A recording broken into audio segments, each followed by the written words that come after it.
So wonderful. So basically, I can see we have a few attendees here. This is very nice.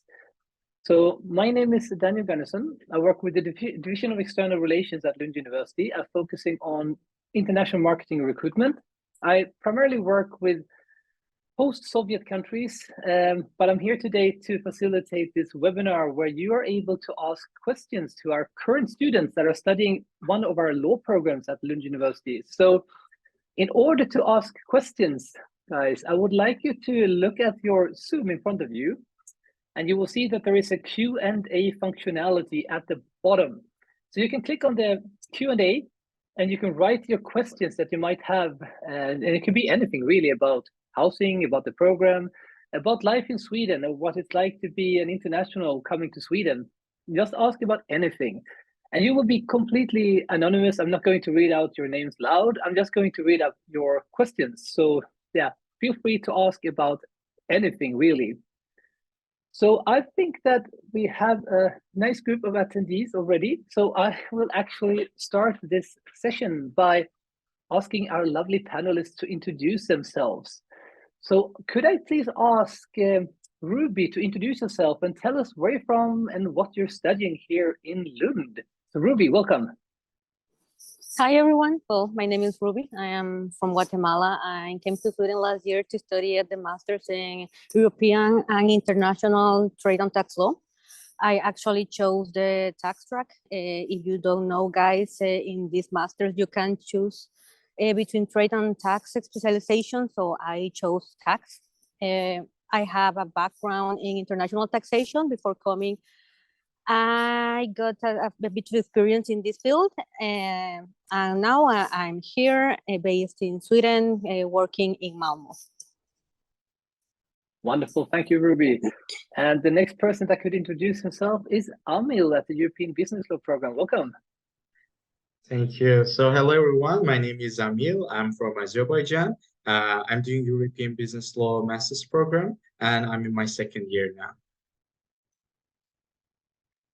Perfect. And our last panelist, Natalia, can you tell us a little bit about yourself? Hi, everyone. My name is Natalia. I am from Nigeria. I'm currently, before joining the program, International Human Rights Law here. I practiced law in Nigeria for a while before coming to Sweden. I specialize more in international law, but the program gives us more of a human rights approach to international law. Nice to meet you all. Wonderful, thank you all. So once again, all students that are joining us today, if you have questions, so the chat functionality is closed. I can see that someone tried to write in it. That is unfortunately closed. So if you want to ask a question, you click on the Q&A function and you can just write any question you might have, and I will ask it to our lovely panelists here. But we have actually been given a few questions before this webinar that we usually collect from students. So I would like to ask the first question here. And that is, what is your favorite thing about studying your subject area here at Lund University? And I think we'll start with Ruby again, because you're on top of my screen. So Ruby, what is your favorite thing? I think the international environment, everyone is so friendly there, and it's easy to meet a lot of international people. And the city by itself, it's the life of the city is surrounded for the student life. So that is one of the things that I love about or my time studying there. Wonderful, thank you so much. And Amil, what is your favorite thing about your study area? Yes, like I also joined Ruby about being in international environment, but I would add like to the space that we have for academic freedom and critical thinking. It's so amazing. And in my bachelor's, like most of it was a closed book, but here I think they really care, and the whole program and courses focused on so that you can think critically about things, give your own opinion, and people really care about this. I think this is my favorite thing, like here, because it really makes you learn and improve. Thank you so much. And Natalia, international human rights law, what's your take on this subject? Well, I stand on the existing opinion that my colleagues have expressed. And in addition to that, for me, basically, I will talk about resources. For me, I'm resource driven. I like that once I'm looking for a material or a book or something, I get it almost immediately. So yes, you will find access. Access is something, access to resources that are needed for the studies. For us, there's a particular library, the Raoul Wellenberg Library, which is different from the library at the law department. So that library is devoted for public international law books, and almost everybody who knows me knows that I'm synonymous to that library for the sake of resources. And yeah, I think in any program, resources are very, very important in addition to the international community and of course the academic freedom that my colleagues talk about. Thank you so much. So talking about the international, since you actually mentioned it, like an international community, we have our first question here from a student that asked, like, so what is the divide in your degrees, like between Swedish students and students with international background? I mean, percentage-wise, but it's like in your different programs. Like, if you start with Amil this time, like, how many are Swedish and how many are international at European Business Law program? So the thing is, our program is for 2 years, but you have an option to finish it for a year. In the end of first year, when we start choosing elective courses, you can choose master thesis for 15 credits and you can finish. So for that reason, when we started, we only had, I think, 1 or 2 Swedish counterparts in our class. And I mean, I think they just graduated in the first year. So currently, we all are internationals left in our program. So it is just international people, and we have people from like Southern America, Africa, Asia, Europe, like from 4 continents. We have nearly 30 people, and we had like nearly 40 when we started. So it is quite international, like really. And I really like this actually. Like it really helps to work in the multicultural environments when you work as groups during the classes. Wonderful. And Ruby, what's it like at the European International Trade and Tax Law program? Do you have more Swedish people there than the European Business Law? We had a couple. I had 4 classmates from Sweden, actually, and the rest of us, they were from around the world.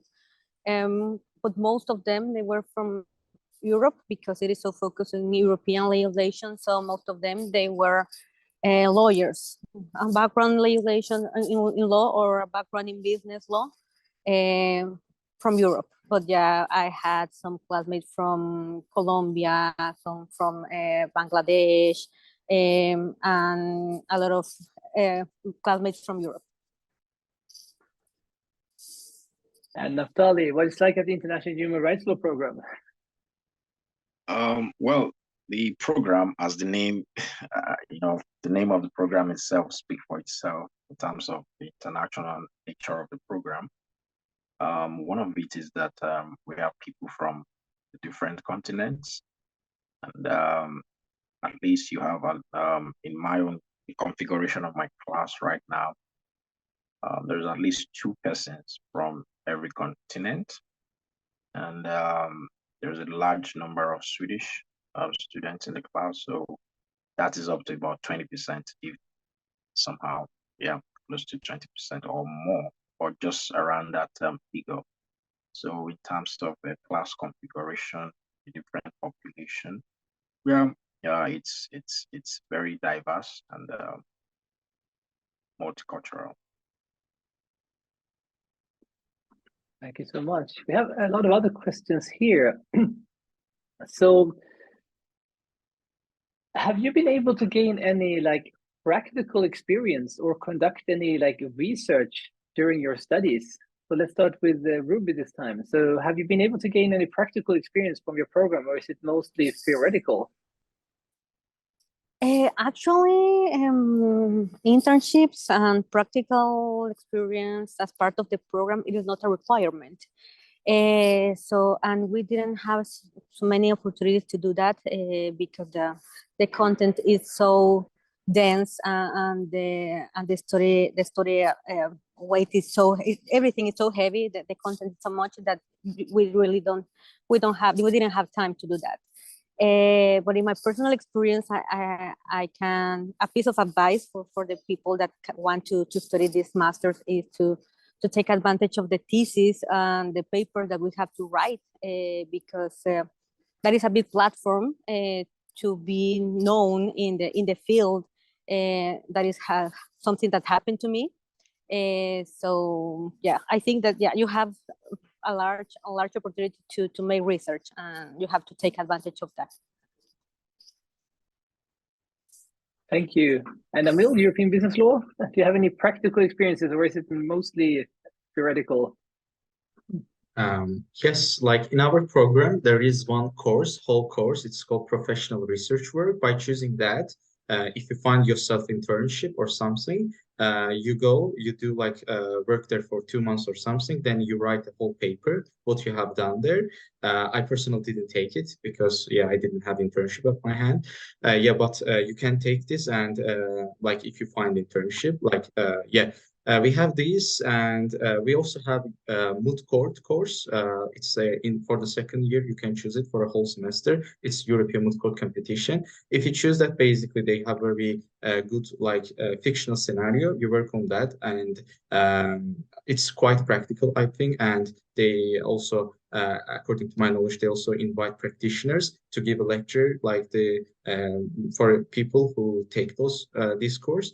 So it also helps. But overall, I wouldn't say our program is theoretical at all, because when we started in the beginning, we had business negotiations course, argumentation course, like we worked fictional cases and we did practical things. And in our daily life as well, like we all the time read case law from European Court of Justice, General Court of Commission's decision-making practice. And for the seminars and lectures as well, we work on a fictional scenario. So we apply our knowledge. And also, most of the times, we also, within our courses, they build it like balanced.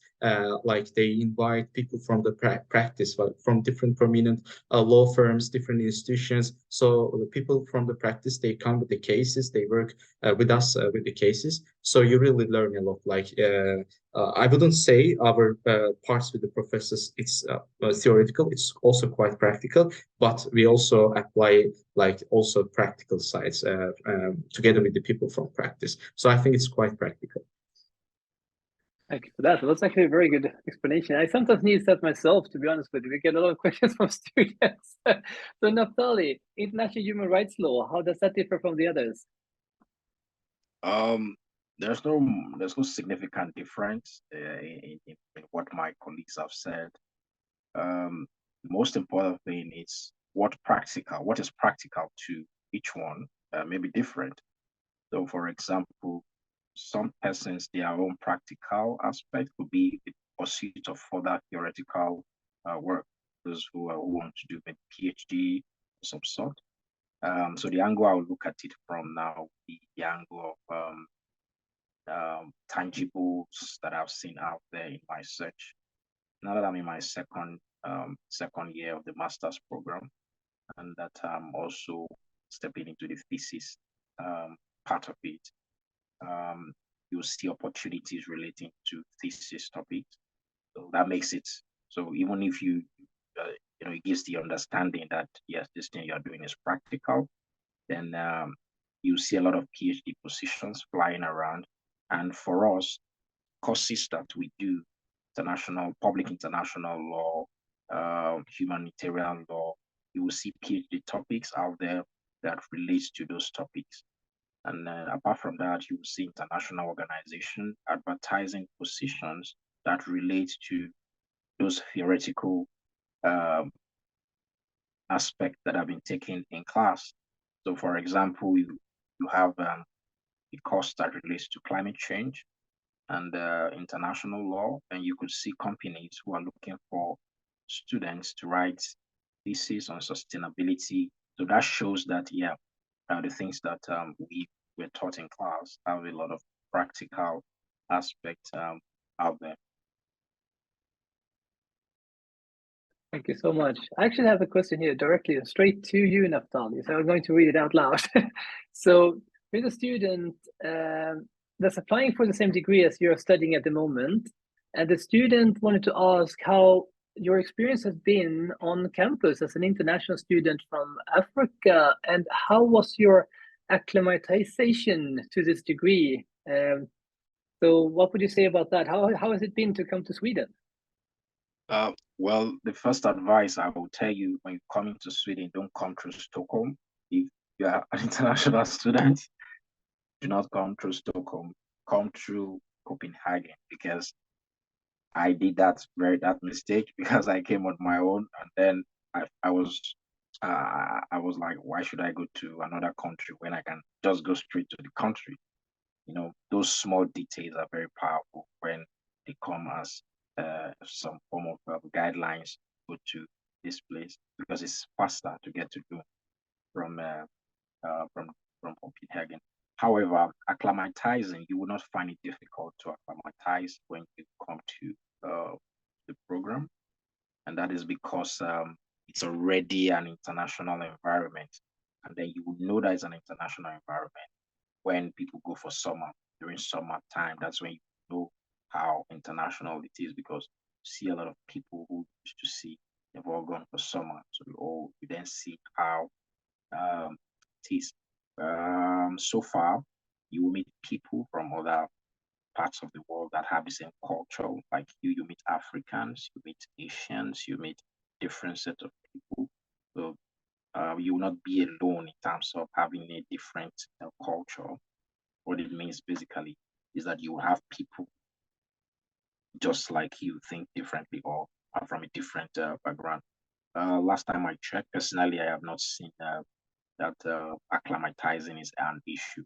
One of those ways you will know is, for example, maybe step in and perhaps you're checking out some places, and maybe your phone is, or your battery is low. You are unable to use the internet. You ask people for direction. They show you the direction. And apart from that, one other significant thing is, if you have your charger with and your phone is down, you can just go to any of the stores around and say, hey, I just want to charge my phone. And, that's maybe on your first day of coming to. So if you can have that kind of perception on your first day, then I think that it's a little bit very, very Lund University, or the Lund community itself, is an international community. So the town is built into the school, or the school is built into the town. So it's a sort of a town, a university town. You meet a lot of people, and yeah, very accommodating. Thank you for that answer. It's perfect to hear, actually. And I can actually also ask the same question for you guys, because I knew, Amil, you were from Azerbaijan, and Ruby is also from a different part of the world. So Amil, what was it like coming from Azerbaijan to Sweden? Did you have a hard time fitting in or finding your way? Actually, it is not that much different.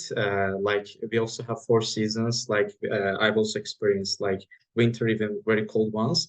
But like last year, I went to Stockholm. It was December. I also been to Uppsala, and it was -20, and it was too much for me, honestly. Like very too much all of a sudden. And yeah, but in Skåne, maybe sometimes darkness hits me so hard, and when there is no sun at all, maybe within 2 weeks or 3 weeks. Like actually, yeah, today there was sun outside after a couple of weeks, and it made me feel so amazing.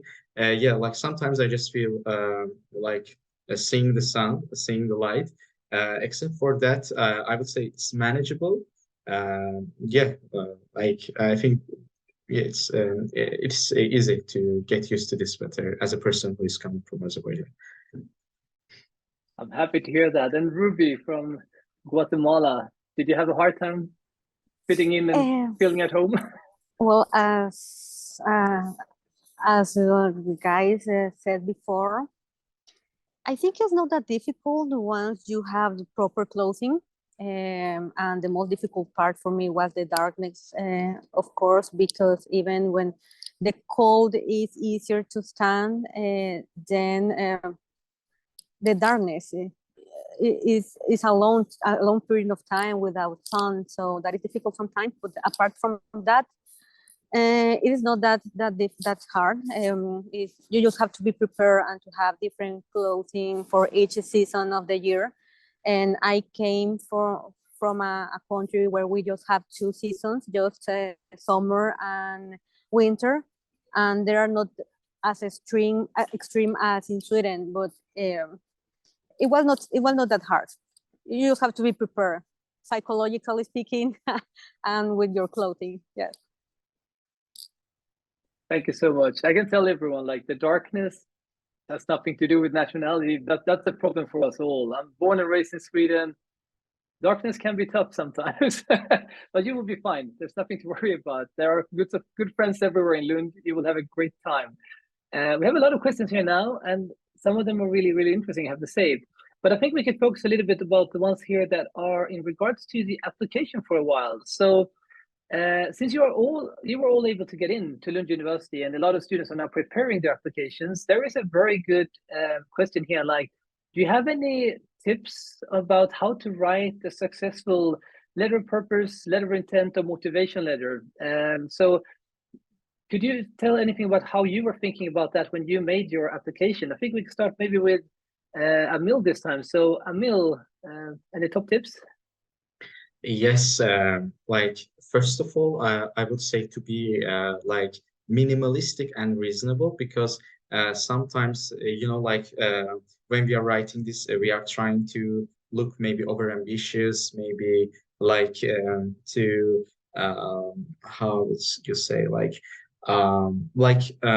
impress, and while doing so, we have to be very careful, because we have to keep in mind that another like human being gonna read this, and like we should be reasonable. Like it has to make sense, and it shouldn't be like very excessive. Like the things that maybe like we all are ambitious, over ambitious, and we want to achieve great things, but like we have to put all of them there in like a bit reasonable way. So I think it really helps like to write a successful one, and it really, I think, helps to like to show them that you are doing you know what you want to do.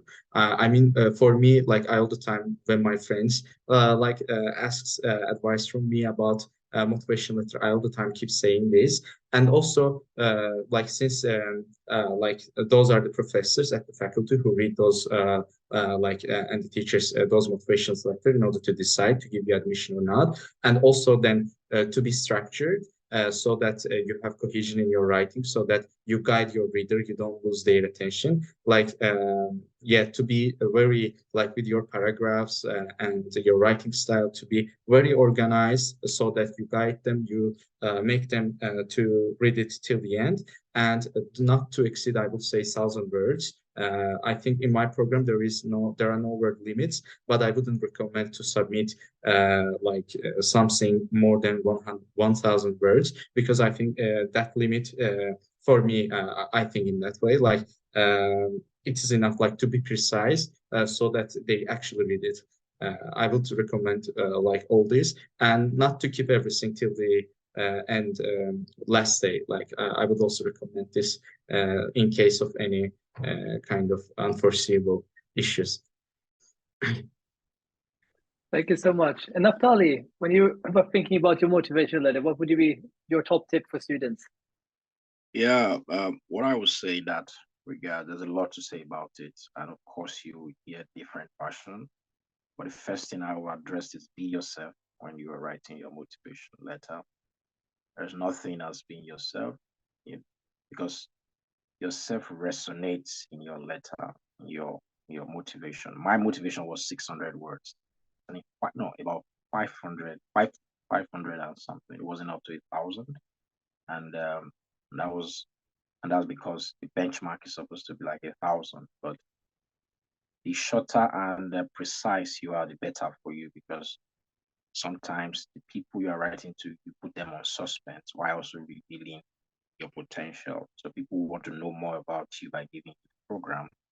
But if everything can be seen from the letter that you do not carry much weight, then you likely not get the program. that doesn't mean you have to be deceptive. But what I'm trying to say here is when you keep it brief and your choice of words matters a lot for the application you are making. You're applying for international human rights law. There are certain words that should resonate through your application, and that's you being yourself. In my experience, I was telling a story. So you kind of like you're reading about me, knowing why I am coming for the program. And what that means basically is that you see my background, and I am not necessarily telling you this is my background, but you can see the background, and then you can see how it fits into the course. And apart from how it fits into the course, then they are also assessing what you want to do in the future. So you are connecting your past to your present and the future. Now, of course, necessarily you do not know all the happenings that will happen in the future, but at least you have a sketch, a frame of where you want to find yourself. So the motivation letter, what actually is a motivation letter by definition? Motivation letter is you talking to them in as much as they have seen your transcript. It is you speaking now at this point. One of those things that is very, very important is the voice in it. So yes, you have the content, but you have that voice that flows through it. And then, which is why, as my colleague has said, you don't write it in one day. You read it over and over again. But there can be no form of prototype to say, well, this is the best form of motivation that can work for every kind of admission. And the next thing I will also emphasize: do not replicate motivation. The one you have used for one school may not work for the school. The one that worked for one school, a university may be looking for something that is not being looked that is not needed in another one. So because it flies in another school doesn't mean to fly here. And go through the website. I read the website for international human rights law and the Raoul Wellenberg Institute. I read what they were up to critically, and I did not repeat what was on the website. Instead, I fused what I was coming for. So the idea here is, fine, you want to benefit from the university in terms of knowledge, but you also have to state that you are not coming empty. You also have something you are going to offer to the academic society. It's both ways. It's not a parasitic relationship. It's a symbiotic sort of relationship, as people will say. But that way, you have to have a closure of some sort. It's a meeting point where both you and the institution, you are at a receiving end. But eventually, of course, you are going to receive a lot from the university, more than to give. Yeah. Thank you so much. So I don't know, Ruby, if you actually heard the original question, because I saw that you dropped out a little bit. But so the question is basically, do you have any top tips regarding the motivation letter for the students that are now preparing their application? Do you have any top tips what they should focus on? Yes, I agree with Natalia and Amil. Actually, what I will say that the key is to be yourself, to show your passion about the program or the main topic of the program, let's say. I can put myself as an example for that. I had some experience in international taxation, so I try to emphasize that and why I feel that this new knowledge could be useful for me in the future, and how I was seeing my future career, and how I was placing these masters in my career path. So yeah, that will be the advices. Lovely. I absolutely love it, because we just had this webinar with the professors at the programs, and they said the exact same thing. So students, listen up. Yeah, you heard it now. You should do what these students said. Focus on writing something unique, tailored for the specific program you would like to get into. That's like the main thing. You can't use like a random paper or send the same paper for many programs. It has to be tailored. And the university, we do care about you. We want to see that we can provide you with something that will help you to reach your future goals. It's very important. And I think that you all did a great job. The panelists did a fantastic job to explain that. So thank you so much. And we have a question here, like, and I actually don't know this. I mean, I know a lot about our different scholarship recipients and everything, but there's a question, if any of you have the Swedish Institute Global Professional Scholarship. I should have known this, but I don't actually. So Amil, what about you? Yes, I'm holder of that scholarship, like Swedish Institute Scholarship for Global Professionals. Yes. Is there a question about it? I can. But basically, I think they were just curious. I don't know, Natalia, are you a scholarship recipient? Yes, the Lund University Global. Lund University Global. Yeah. What wonderful. And Ruby, did you have a scholarship? Yes, actually, I was awarded by the same scholarship as Amil and from the SI, Swedish Institute. Wonderful, thank you so much. So now the students know that apparently in this section, this webinar, we had different scholarships. So we have scholarship recipients, all of them. That's fantastic. You get a lot of questions about scholarships. And yes, as a matter of fact, you can apply for scholarships to come and study in Sweden. And as you can see, we have 3 living examples in front of you.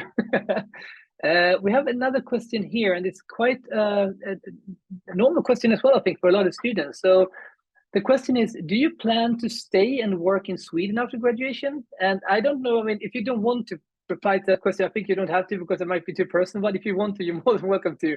So do you plan to stay and work in Sweden after graduation? And if so, what do you know about the job opportunities? Like, I mean, you're in your programs, most of you, so like, maybe it's difficult to answer, but still, Natalia, would you like to tell us a bit about your plans for the future?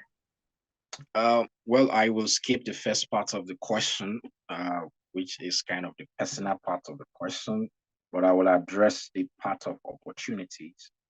I wrote a small blog on it, at the Lund University student blog. I wrote. Now, what I did with that blog was to, and I'm also going to emphasize that here, is to address the opportunities out there. So the first year, after the first year of the program, and now the second year preparing for my thesis, now in search for jobs, I realized that you will definitely find jobs relating to one topic that you have done in your course, or one of the courses that you have done. That's like everywhere. So you can find them in Sweden, or you can find them outside of Sweden.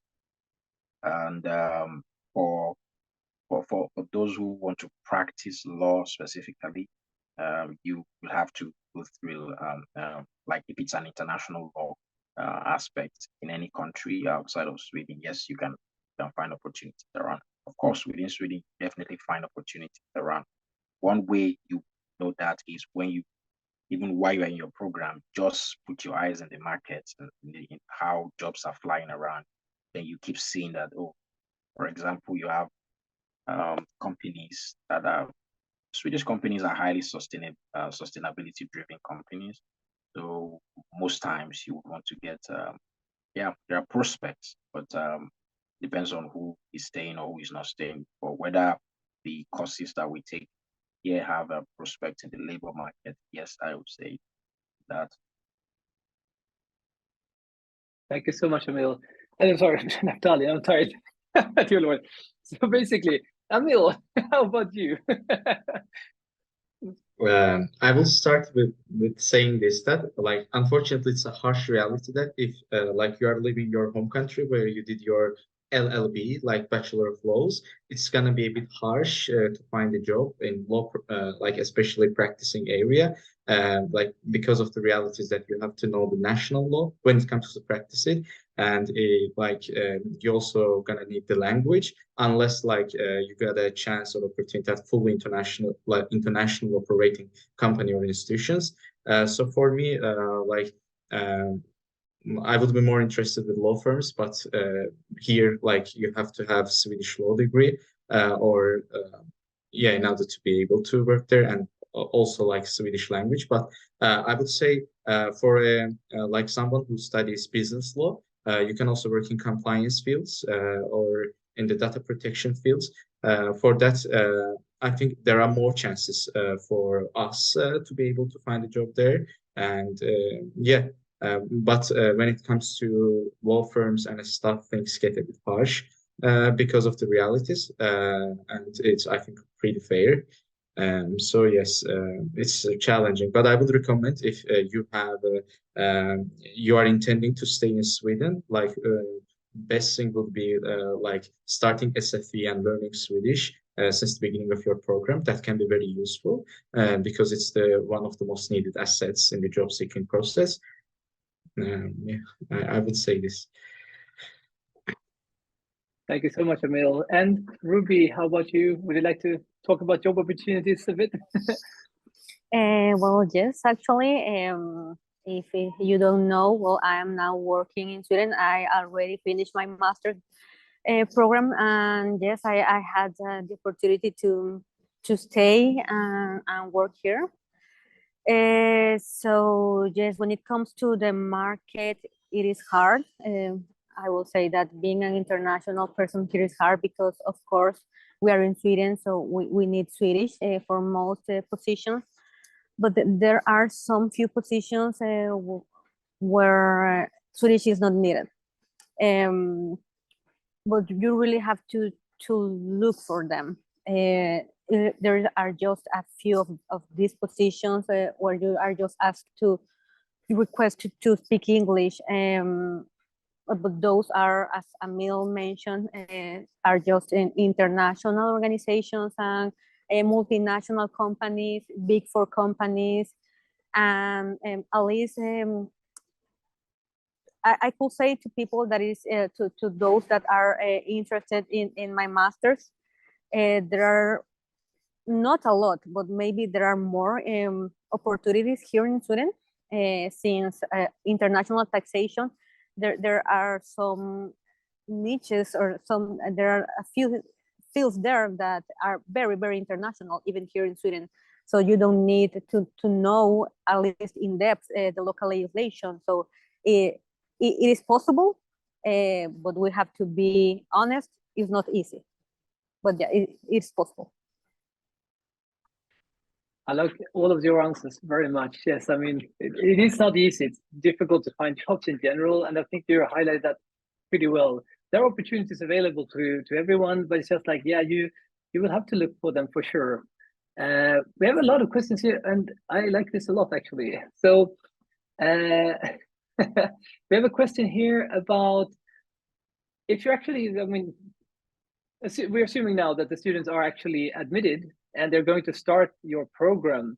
Is there something you would say that the students should prepare in advance? Like, is it something they can prepare themselves for, like before they come to start the program? And I think we can start with Ruby this time. Is there anything they need to think about before they start the program if they're admitted? Yes, I will say that if you are not from Europe, I would recommend to read something or to start reading about the EU tax system, because it's something totally different. Even when I had some experience in international taxation, the EU law or at a EU level is totally different. So you have to really know in depth, or at least a bit of it, how the system works. And yes, I would recommend that, because then once you understand how the EU tax system works, so you can just go smooth. That will be the first advice. Thank you. Natalia, International Human Rights Law, is there anything they can do to prepare themselves for your program?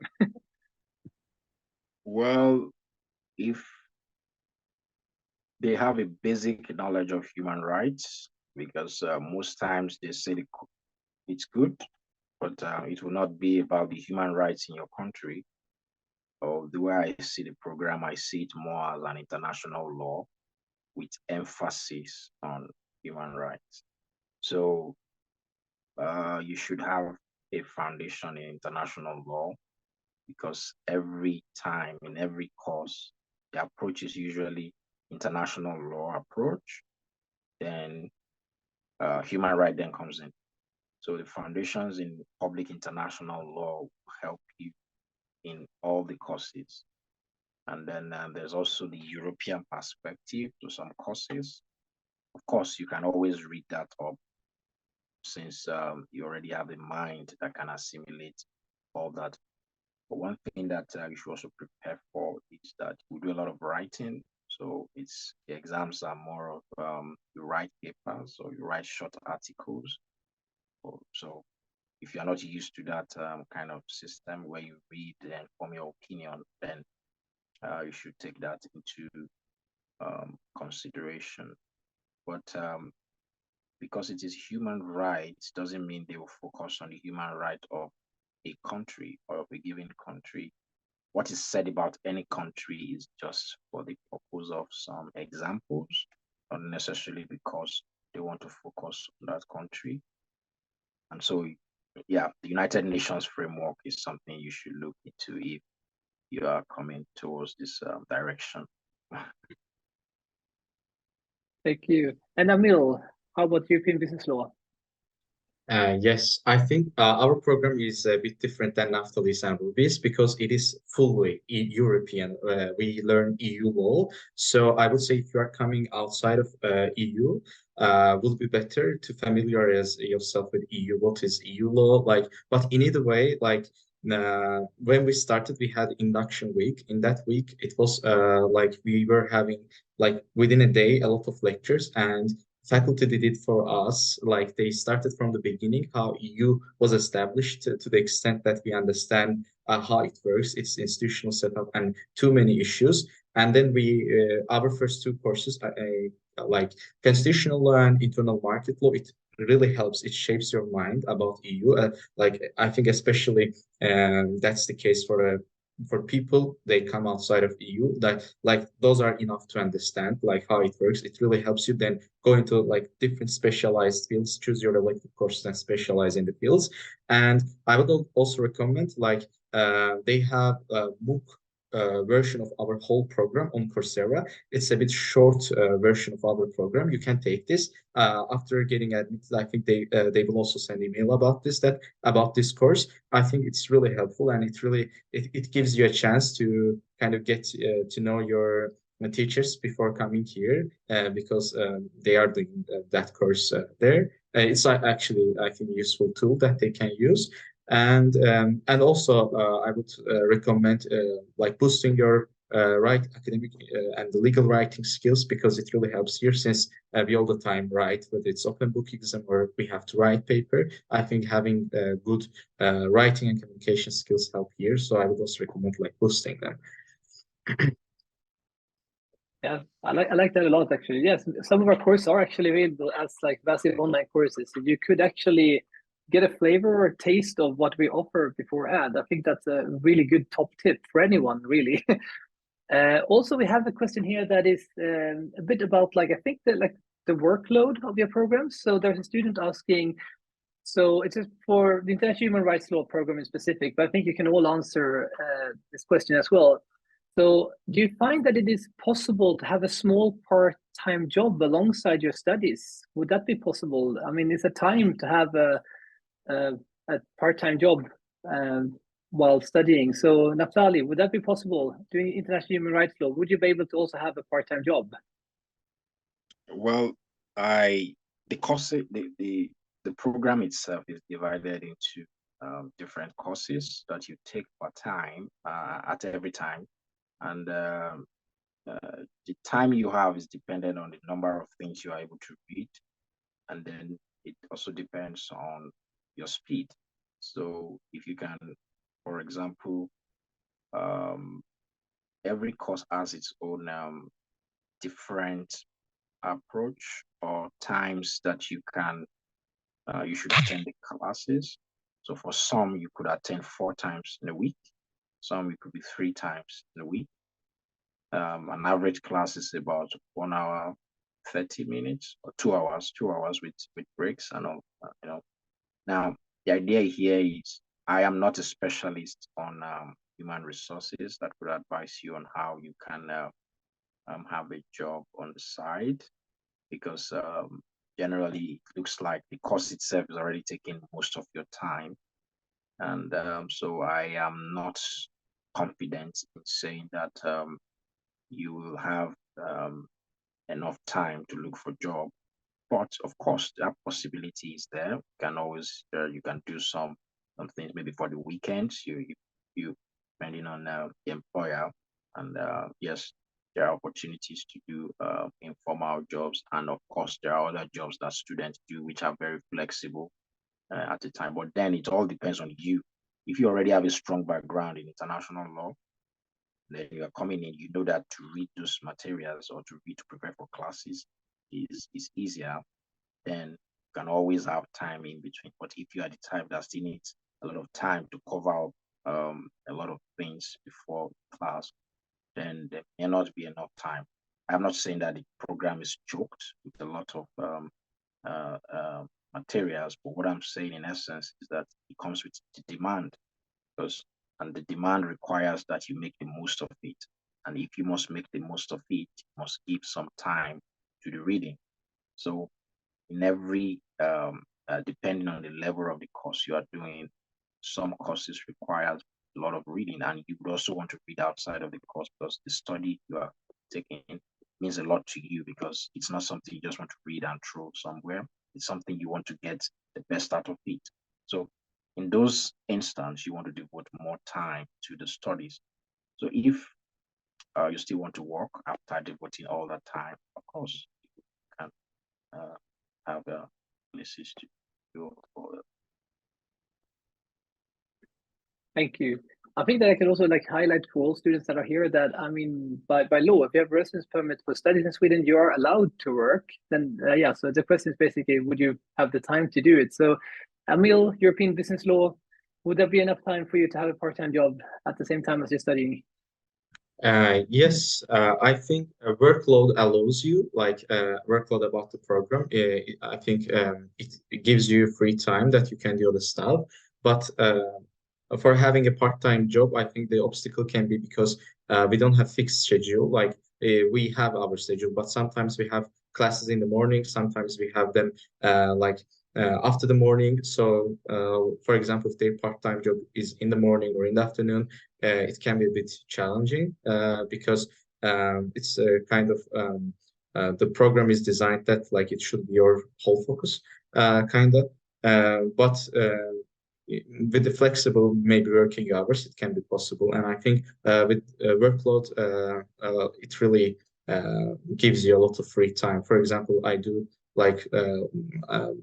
student association job and this ambassador program, and apart from the studies, all this I'm able to do all this because of the workload. Thank you. And Ruby, when you studied at the European International Trade and Tax Law program, would you have time to have a part-time job at the same time?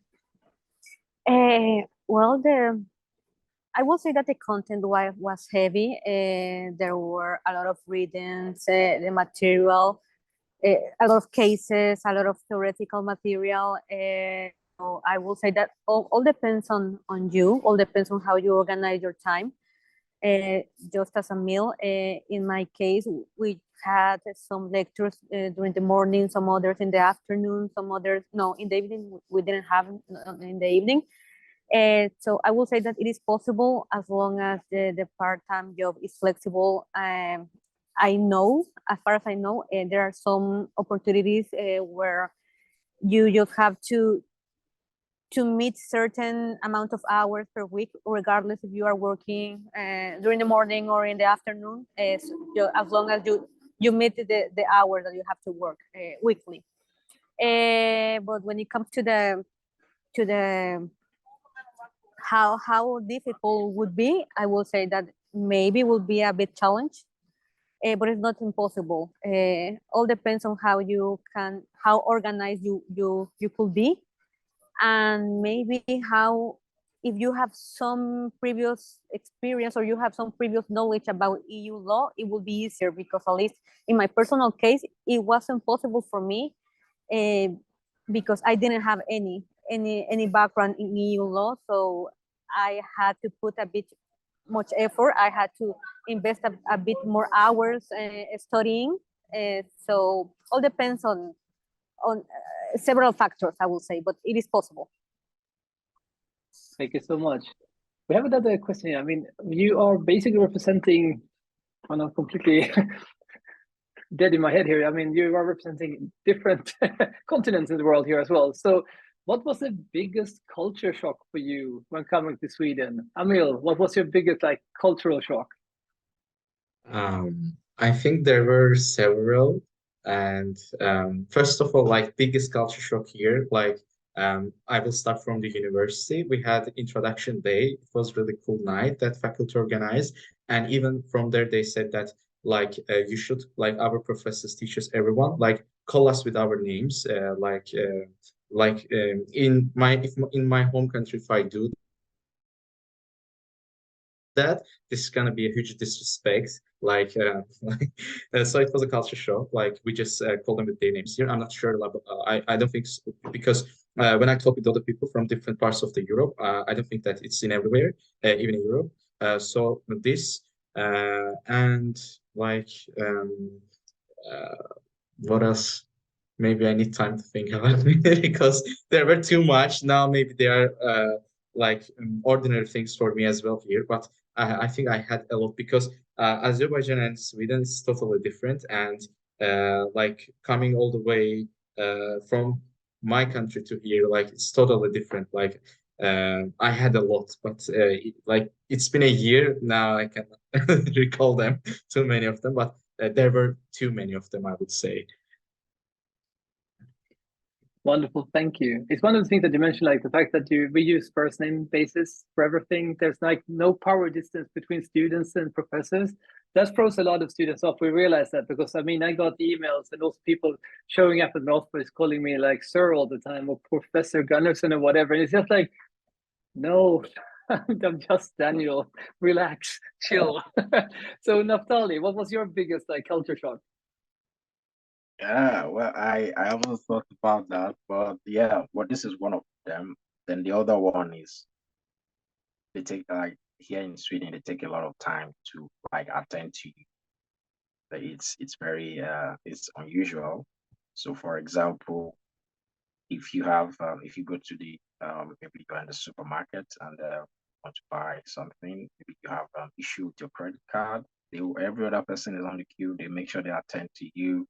They until it is impossible. Or maybe you go to the clinic for like you want to fix your glasses, and then they these are some examples. They take time, like there's enough time, like it's unusual to have all that time, even if it's 1 hour, the person is explaining, trying to make you understand. Now it happens the same in the classrooms as well, because and then the access as well, as you have talked about, where there's always time, like nobody's in a hurry. Where I came from, everything has to be done with some level of as if the world is ending today. So, but for here, everybody's just like, okay, we take it one after the other. Yeah, a little bureaucratic, yeah, of some sort, but then, yeah, Thank you so much. And Ruby, what was your largest like culture shock when you arrived in Sweden? Just as a meal, I will say that there are several, but maybe the main cultural shock was, well, how different for not me, that I came from Latin America. It's so different, the culture there and here. So in the university, it's so easy to feel the warmth from people, but in the real Swedish society is totally different. So I will say that that's how not how accepted you will feel in a Swedish environment, but how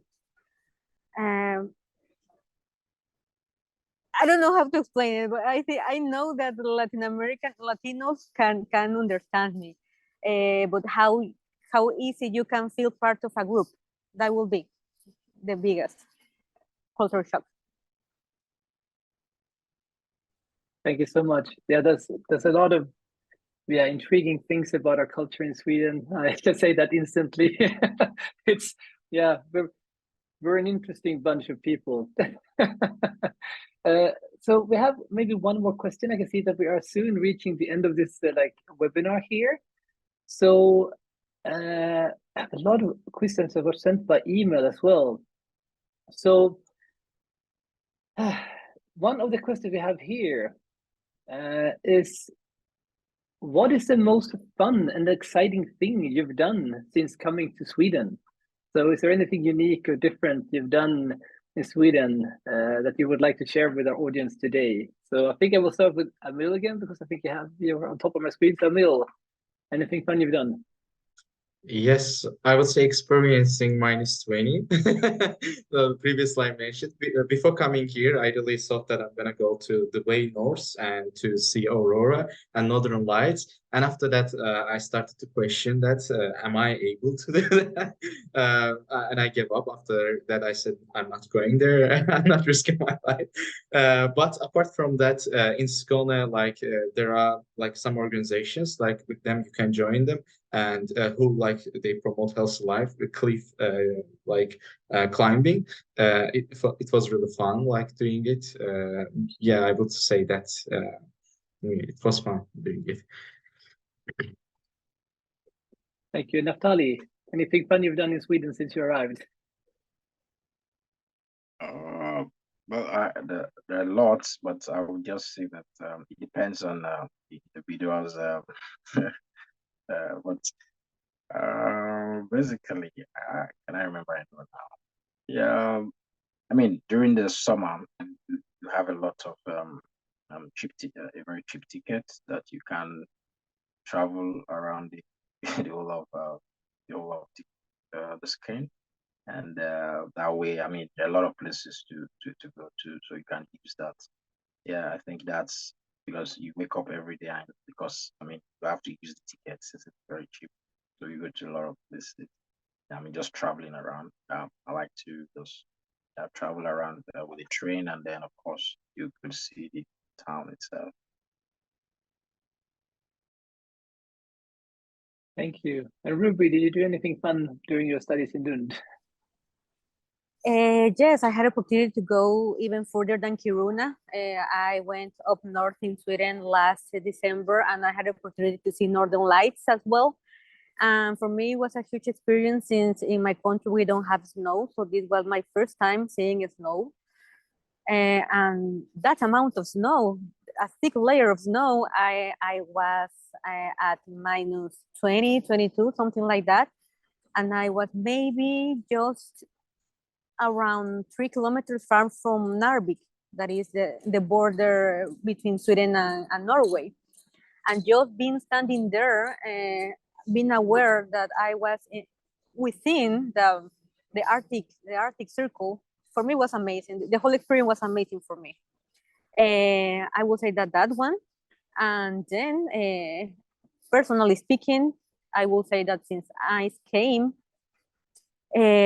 stepping outside my comfort zone is something that I have to do every day.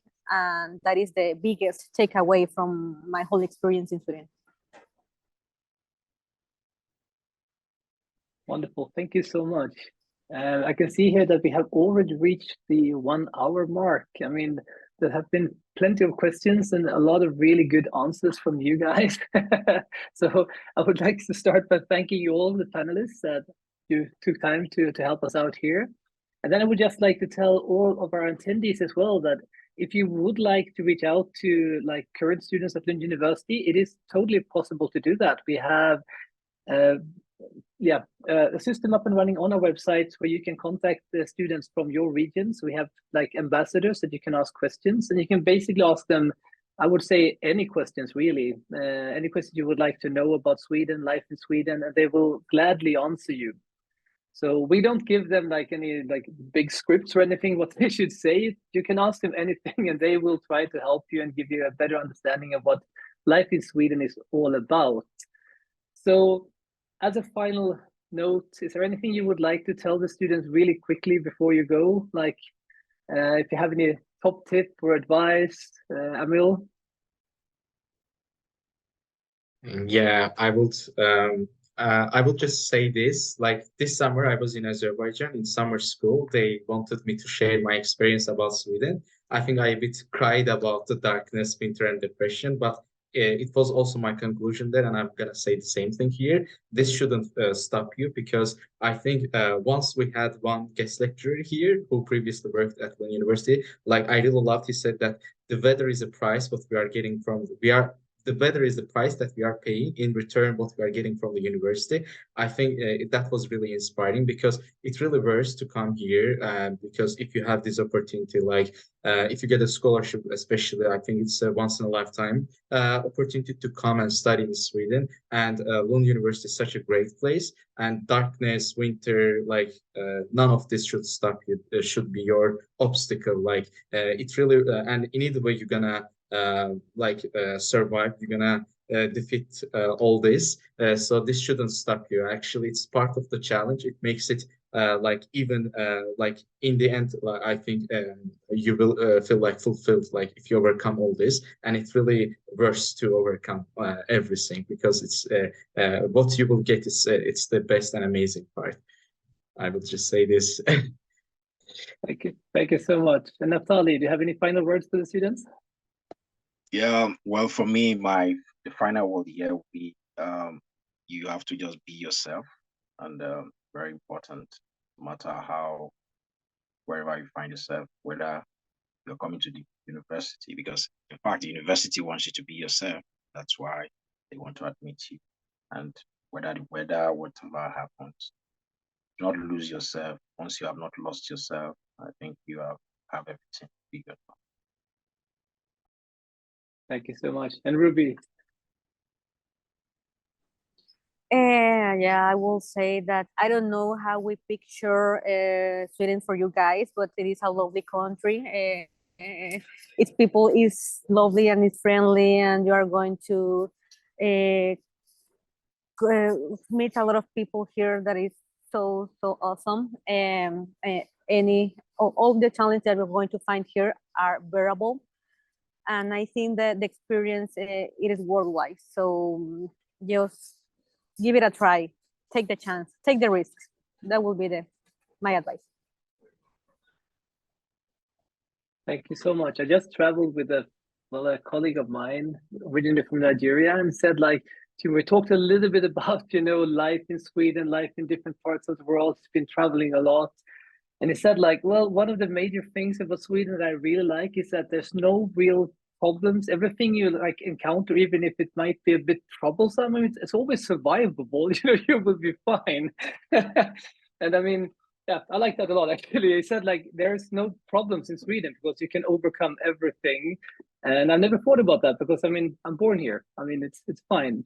But I would like to thank you all, our panelists. You're doing a great job today. And also all students, thank you for attending. Thank you for checking in on us. And if you want to talk with our students again, or other students, yeah, just strike up the conversation with the student ambassadors. There are links on our website for that. And also, I would just highly recommend you all to apply if you haven't already. And if you have any problems, feel free to contact us. We will do our very best to grab you by the hand and guide you through the application process.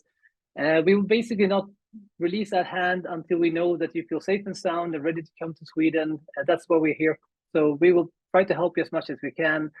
So with that said, thank you all panelists. Thank you all for joining us, and take care and goodbye.